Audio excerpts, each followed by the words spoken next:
Добър ден. Как сте? Горе-доле. Горе-доле? Се ядва. Горе-доле. Животът е труден. За всеки един. Миналия път, когато ви срещнах... 2008 година. Ви казах, че ми приличате на някого. Вие казахте, че е възможно. Възможно. Всичко е възможно на този свет.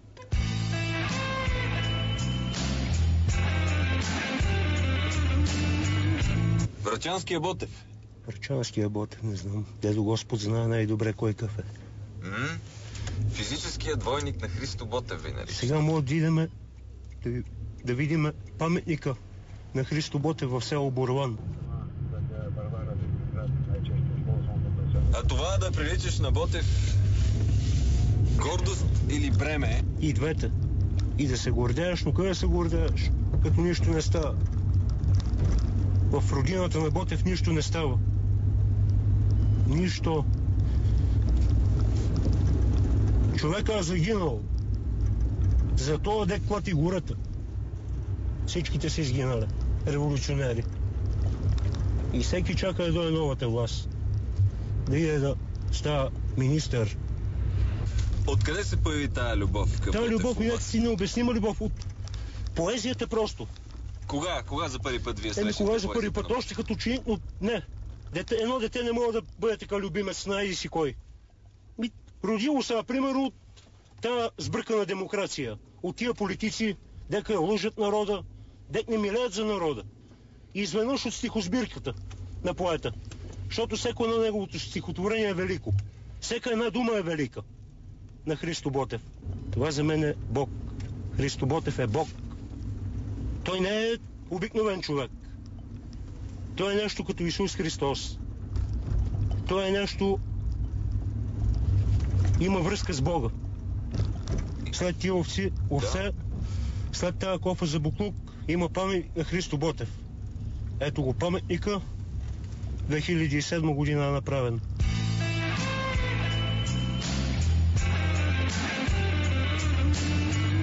Знаеш ли, че скоро са разрушили туристическата станция горе на връх Околчица?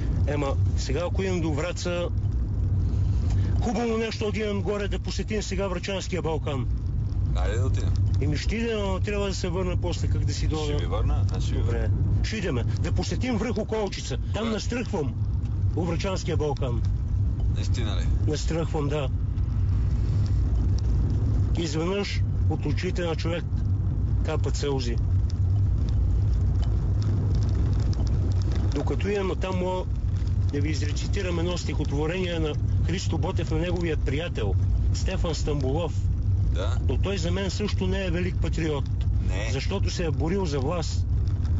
Не е искал да тръгне с Христо Ботев да умира. А е останал в Румъния. Не е искал и с руснаците да се бие на шипка. А е останал в Румъния и чакал новата власт. Да стане министър. Казва, че е добър държавник.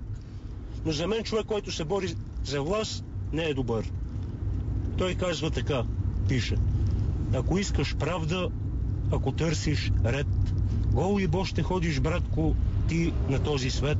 Що ти трябва правда, свобода и ред, напълни си джеба, дорде е Петко слеп. Знам ги я за тия, що и ден и нощ, бълнуват свобода, борят се за ред. Всичките са гладни, нямат ни пара, ходят гладни боси, газят из калта. Всеки за тях казва, луди са глави. Така ли ще бъдат, да бяха добри? Знам ги я за тия, що и ден и нощ. Вайна Стамболов. Да. Не е добър поет, издавали са заедно стихосбирки, но не е баш истински революционер. Истинските революционери отиват да умират за родината. Истинските.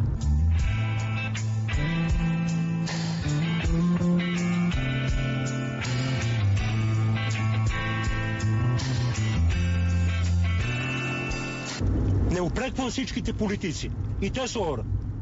Един политик, който е избран да командва родината. България, примерно, Бойко, Борисов, Сергей Станишев. Тия хора може би са избрани от Бога. Казват глас Божий, глас народен. Но трябва да се стремат за доброто на народа. Да не мислят само за тях си. Да подигнат малко пенсиите. Тия бабички умрела от глади. Имаш ли семейство? Не, аз съм сам. Имам майка. Не съм се женил. Не ми дошло времето. Дедо Господ знае. Най-добре. Но си изкарвам прехраната с труд. Какво работиш? Какво работа? По принцип на бабички работа, на пенсионери хора.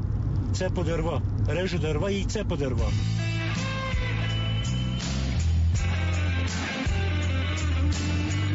Обръщам градини с права лопата. В Борван, тук в Врачански окръг му казваме казма.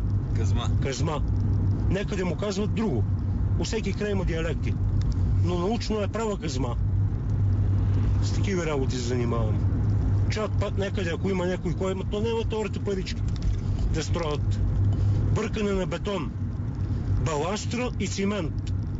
Се казва бетон. Да. Бъркаме бетонец, стугли, това, онова. И от кога така? От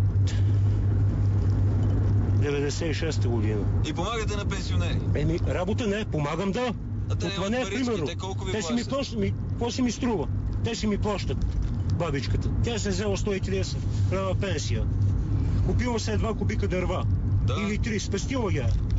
Един кубик дърва струва 70 лева в момента. Да. Бабката купува 3 кубика с мъка. Спестява от пенсията цяла година. Да купи дърва, да се грее зимата.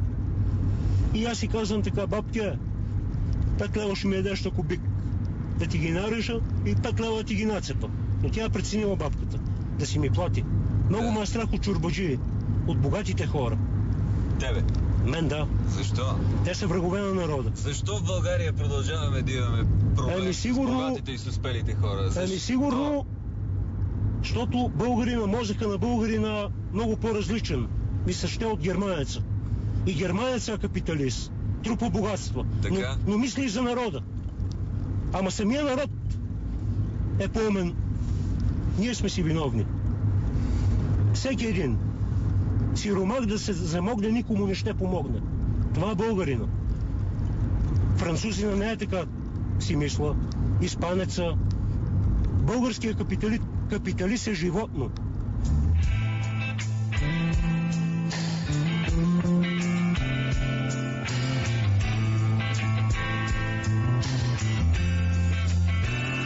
Кое ти липсва от действителността? От действителността? Което намираш в книгите и търсиш там. Кое ми липсва? Да. От Ботев нищо не може да липсва. Не от Ботев. Какво ти липсва на тебе от действителността, в която живеем? От живота? Да търсиш в книгите, да. Някаква опора. Това е една от тех един. И човек остава по-леко, като чете книги. Забравя, примерно, мъките и теглата. Примерно, четеш един роман от Стефан Дичев за свободата.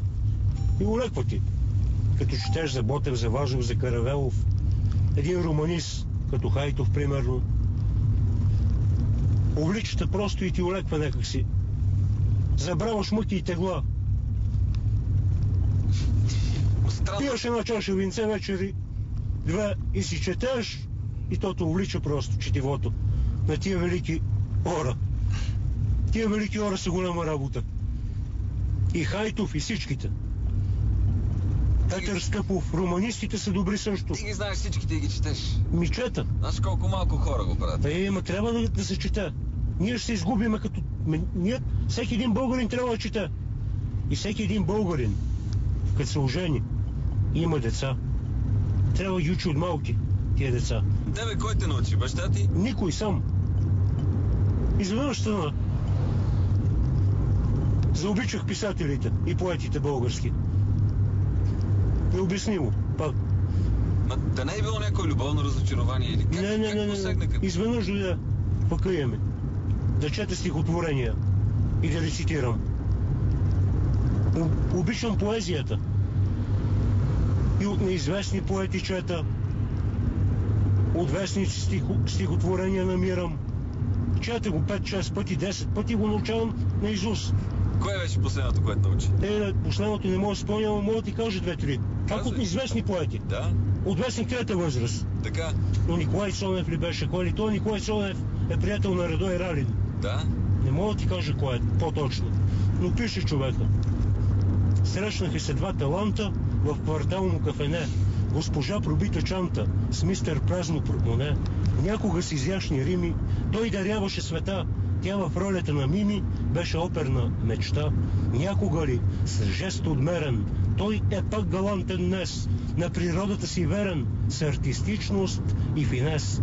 Днес край масата в кюшето звучно оживя стиха. Сцена стана кафенето, светъл празник на деня. Сервитьорката внезапно спре им празника с това, че кафето е приятно, ала струва лева два.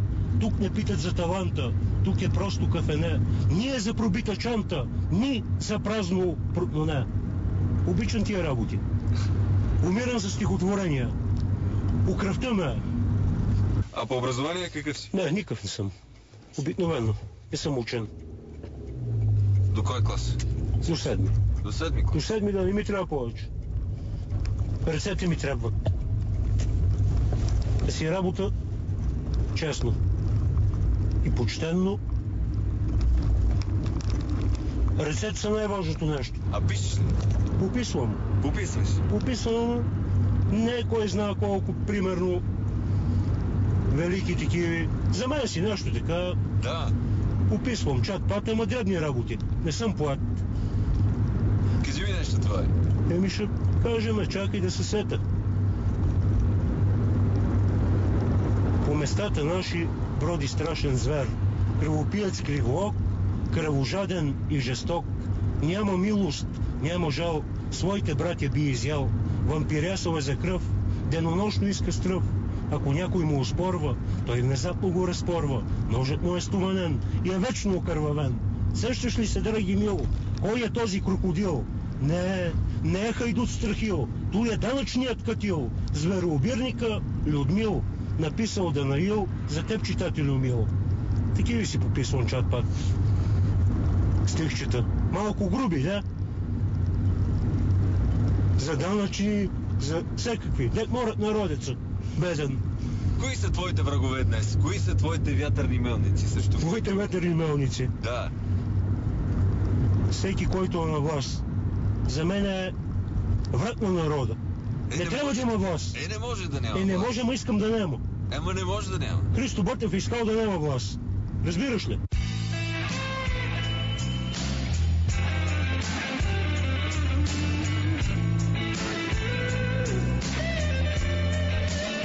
Давид Тодоров, приятел на Христо Ботев. Това е велик българин. Трябва му се поклониме.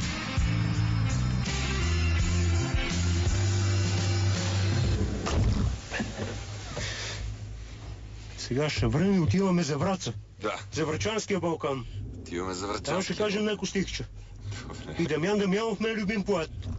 Да, той също е велик. Дамян Дамянов, мисля, починал ли е, жив ли, не знам. Почина. Почина ли човека? Голям поет. И негови стихове знаеш. Еми, знаме ничко. Кой е? Ма горе ще го кажем на Балкани или сега? Ми сега. И тук ще го кажем и там. Добре. Еми Дамян Дамянов пише така. Там над Враца на Балкана. Той лежи и досега на градта с жива рана. В градта с една тъга. Рана мъжка, рана люта, рана колкото звезда. Рана, но не от барута, от самата свобода. А тъгата, ах тъгата, като врана го кълве. Сестро, где е караджата, духът бесни ветрове?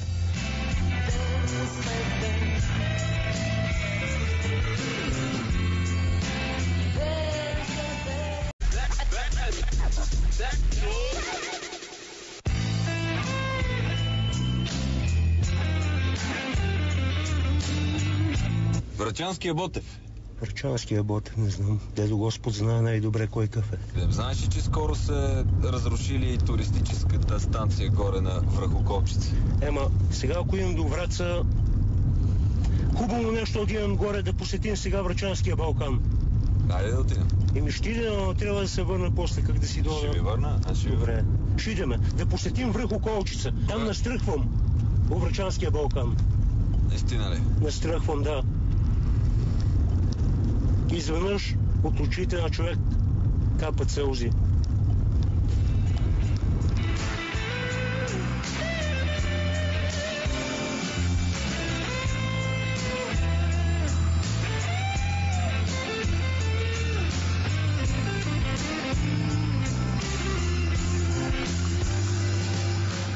Обаче, когато Ботев минава през твоето село, Борован, Да.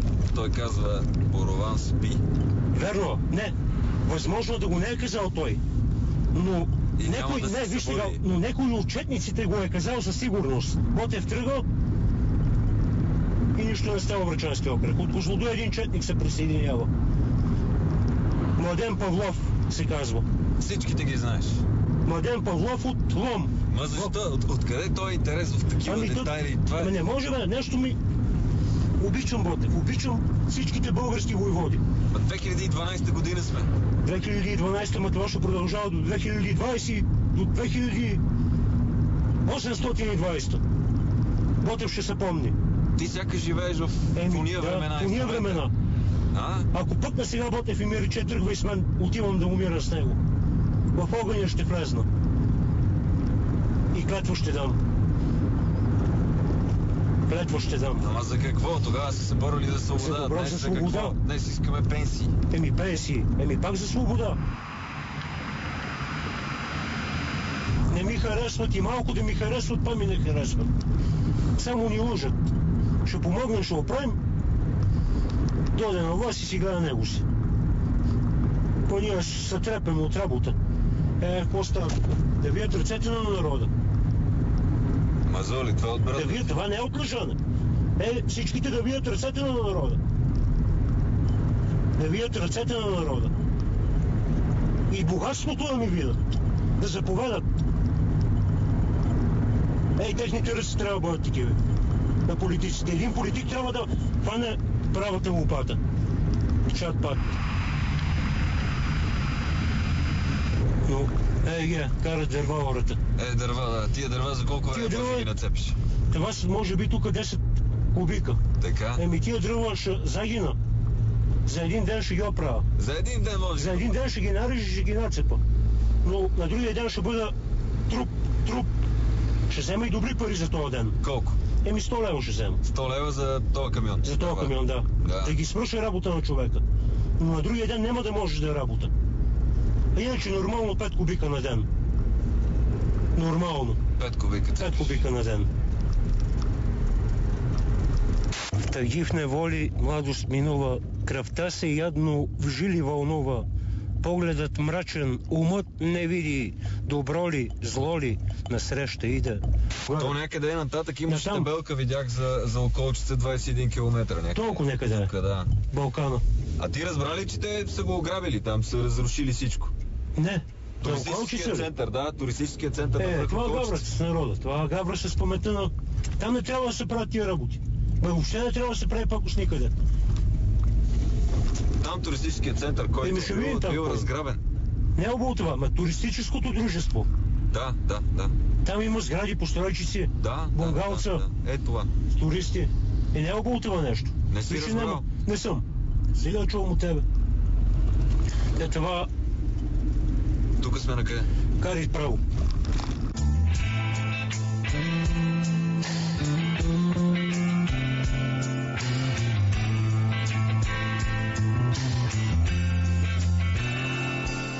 Не може свестен човек събуди. Свестните у нас считат за луди. Глупецът вредом всеки почита.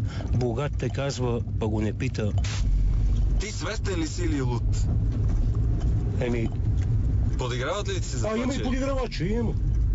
Вярваш толкова на Ботев? Има. Живееш с него? Има радек са базикат. Какво ти разправят? Подиграват се. Бе, неверващи хора. Не обръщам внимание на неверващи хора. Какво ти казват? Цитирай ми нещо. Цитират, че примерно. Казва ми, че съм се побъркал, примерно. Не вярвам на тех. Не ме интересува кой какво приказва. И аз види тука.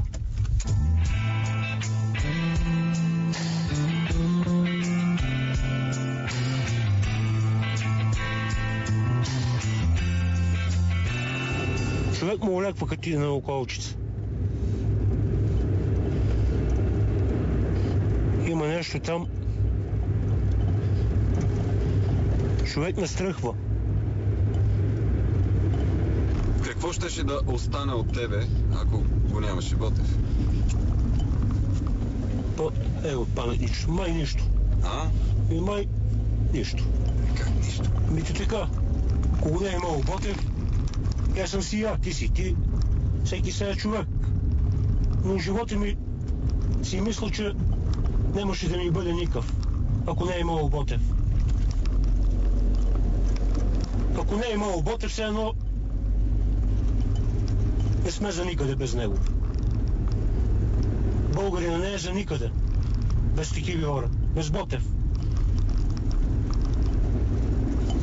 Както Чеха не е никакъв без Ян Хус, как Русняка не е никакъв без Пушкин.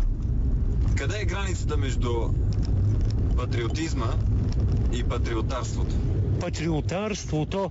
Да. Какво значи патриотарство? Баш ми не е ясно. Патриотарство. Да. Да не би нещо... Не ми баш ясно патриотарство. Какво значи? Патриотизъм. Това е у сърцето на човек. Разликата му да е огромна. На думи много са патриоти, но на дела малко. Казва Ботев, патриот е душа дава. Но не своята душа, братя, а душата на народа. Това се отнася за политиците днешните. И за винаги, за всички, кажи речи. Те са патриоти на думи. Как гледаш на отношенията между България и Турция днес? България и Турция. Турчина се. Турчин, българи се. Българин няма може да се заобичат тия два народа. Напротив, президента беше... Президента. Президента си оди там. Нек си оди. Но самия народ няма да се заобича. Заради робството, може би. Не знам. Това е било толкова отдавна. Това отдавна е било това. Трябва да се забравят тия работи. Трябва да се забравят. Ама няма да стане. Трудно ще стане. Всеки човек си има нещо, мисъл някаква. Това турчин, ние сме били под робство. Ма това по турчин мога па да добър. Да. Защото има и добри турци. И те така за нас викат. Тия българа, диура. И те не ни обичат, и ние не ги обичаме, но трябва да се мане тази връжда. Трябва по някакъв начин да изчезне това нещо. Тук се трепаля, четниците са загивали са хората. Са удиля да умират. Още малко и сме горе. На колко години си ти? 36. 36. Кога ще се задумиш? Пак Божа работа. Божа работа. На тия тежки времена не човек я се ражда. Бе, Божа работа, ама нали знаеш там ония вид, дето Господ вика, добре бе, ще си помогна с тото, ама пусни фиш. Прав си. Трябва да си помогна малко, но не съм баш се замислял. Не е късно. Не е късно. Човек мога да се жени на 40. Не е късно. Как си представяш твоята любима? Добър характер, сродна душа. Нема ли сродна душа? А как ще изглежда? Външен вид? Да. Външен вид не ме интересува толкова много. Не. Искам да бъде голема. И яка като Румена войвода. Така? Черничка с мустачки. Стига. Тънки мустачки. Стига, де. Да. Защо? И да коси с коса по 1 декар сено. Ливада. Стига. Да. Има ли такива жени във вашето село? Не, у нашето село няма, но със сигурен негде из Балканите има. И Строянско, Тетевенство. Балканджийка? Балканджийка, да. Това са жените. Истинските жени. На татика из Балканите. Жена, която коси с коса и цепи дръва. Стига. Да, няма и там. Има и такива. Няма. Има. Сигурен съм, че има. Това е моят тип жена. Ти си голям мъж. Да. И тя ще хареса. Да. И тя трябва да ячка и да работи. А не да пуши тутун. И да се черви и да слага по ногтите. Тук лак ли му вика? И какво? Ти ще цепиш дърва? Ще цепиш дърва през деня, тя вкъщи. Ще готви и ще чува стоката, ако ще. Вечерта ще се прибираш и си отделал. И трябва я прегърни, да е целуна. Така? Трябва да се обичаме. Не ми трябва жена, която не я обичам. Така? Ще пиете по едно вино? Ще пия по едно вино и си легнеме. Да си отдънеме. И ще цитираш Ботев. Много ясно. И тя трябва да обича Ботев.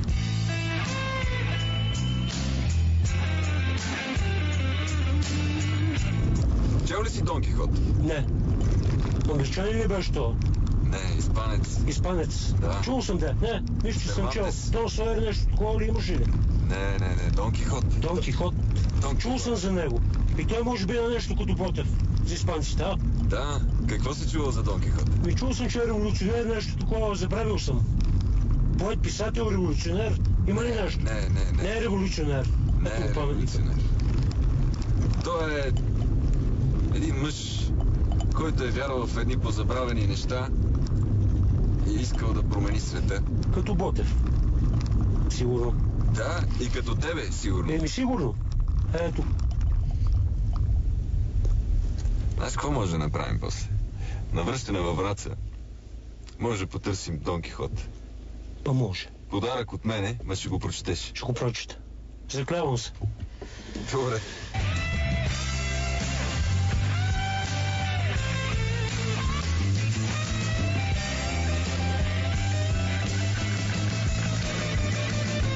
Той лежи в Балкана, най-големият от нас, а ние още мълчугани се боричкаме за вас, правим кариери, книги, вдигаме пазарски шум, а пък нему си му стигат вола и един куршум.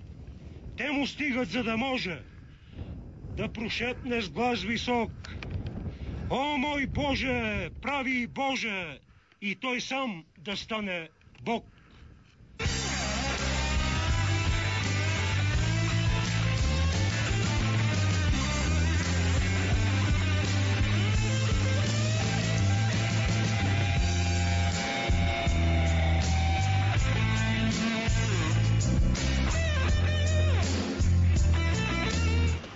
Срам и позор. Това. Срам и позор. Моля така да разбират. Какво е това чудо? Какво е това нещо? Стъкла строшени. Строшени стъклата. Това да има ръба. Внимание! Отчат за паметник на връх Околчица и лобното място на Христо Ботев има в къщата музей на баба Илица в село Челопет. Албена Георгиева не. Формация GSM тук. Ало жената. Нека си жената. Това е останало от връх Околчица. Това останало. В момента. Строчени стъкла, разбити постройки, сгради. Срамна работа. Грозна гледка. Много грозна гледка.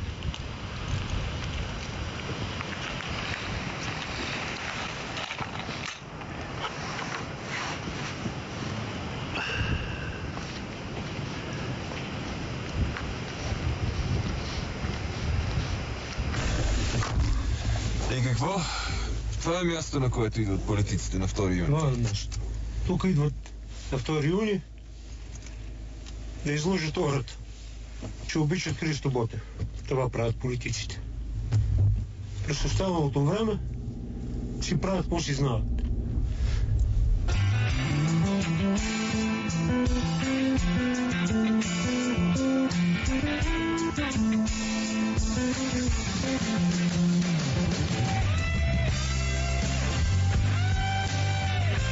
Борци са в мъки, в неволи мрели, но кажи, що са могли да сторят? Светът привикнал хомот да влачи, тиранство и зло и до днес тачи.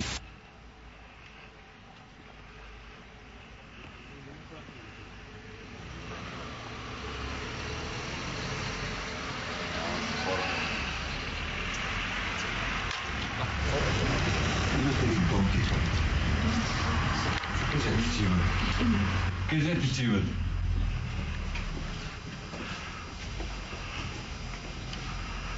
Много обича книги и никога не е чел Дон Кихот.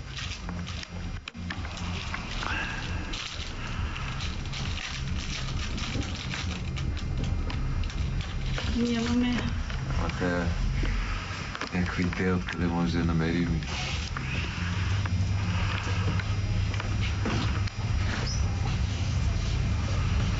Няма, В Враца май няма друга книжарница. Яворов стихосбирка. Да. Добре, добре. И как бе, хайдушки купнения?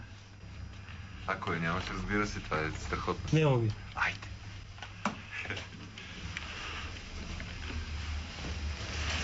Нямаш Яворов.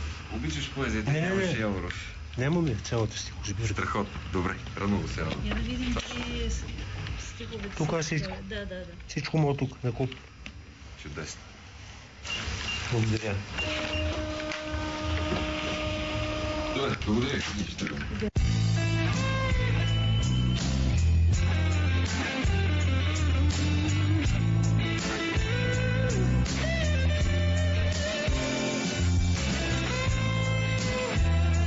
Кипи борбата и със стъпки бързи, върви към своя свещения конец. Ще викнем ние хляб или свинец.